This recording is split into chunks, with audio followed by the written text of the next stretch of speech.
It's some real money in the room. How did Joe Blo become a safe haven for gangsters and just anybody? Man, Joe Blo, man. Because you've had some real Crips, real Bloods, real GDs. Joe Blo died. Joe Blo died in the penitentiary, man. The characteristic, that seeing thing, that I only believe that what way. I only believe that Bloods that this way of thinking. By thinking, you gotta remember, full mind development doesn't start to the age of 25. I never learned full mind development, man. Everything I talk about as a teenager, man. Yeah. As a teenager, I may have had a 3-year run in the dope game. 3 years, man, it seemed like it was a lifetime. I may have had a 3-year run hustling. Joe Blo treated everybody the same. Joe Blo didn't look at nobody different. I looked at everybody the same. I wasn't no bigger person. Wasn't no bigger me. Wasn't no bigger you. You got into it, and I could feel you getting into it. I could feel your pain. It's a difference. Just because I understand you, I don't have to feel you. I could feel the wars and everything else.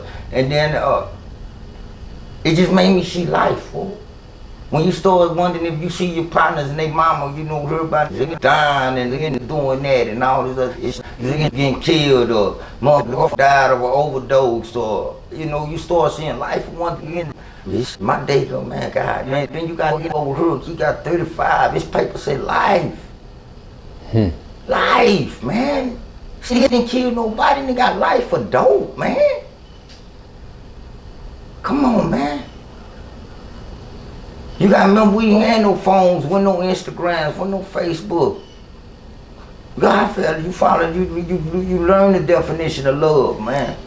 You learn what love really is. You learn what a motherfucker really down for you woman. Hey, that's my, well, free this, free that. Nah, when you start seeing everybody's, you start seeing their mamas die, and kids die, you start trying to see change.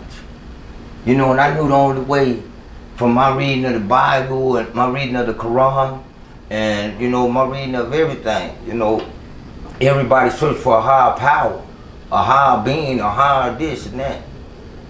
And so I looked for change, so I know I had to get up. I used to go to the library, read every day. See, on your case, they got a lock, but on the back of the books, they got little small keys. I started learning signs and symbols and everything. I started realizing this bitch bigger than us. All this is a plan, man.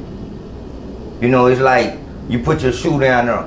We got some ants gonna take the time and go over the shoe. Then we got some ants that's gonna go around and we gonna be sitting there waiting on them. You know what I'm saying? So I go in, then the last thing, I get an understanding of all that. Dude at Ohio come down to me. We call him Jerome. He said, say, look at youngster. He said, I see how you carry yourself and everything else. He said, man, go ahead and take that plea deal. I said, man, I ain't even 20 years, man. Go take that plea deal. You gonna do it later? I said, man, he said, man, just go do it. So he taught me into it, and I started realizing God worked through people. Yeah. So I felt like God came and told me. So I went in there, and I went there and told, I played out. Took the time. I told the judge, I still got my transcripts. Only thing I regret was bringing other people's family in it and hurting their families, taking their family from their, people from their family. They need to make their own choices. But I went up there and accepted my responsibility of what I was supposed to do. And then I had one of the hardest judges, Judge John McBride. He was already under the 5th Circuit.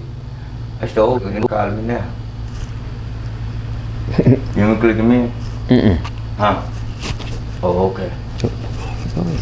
So anyway, after that, I gonna wind up getting shipped out to the penitentiary. Hey, real tone, there's some real money in the room.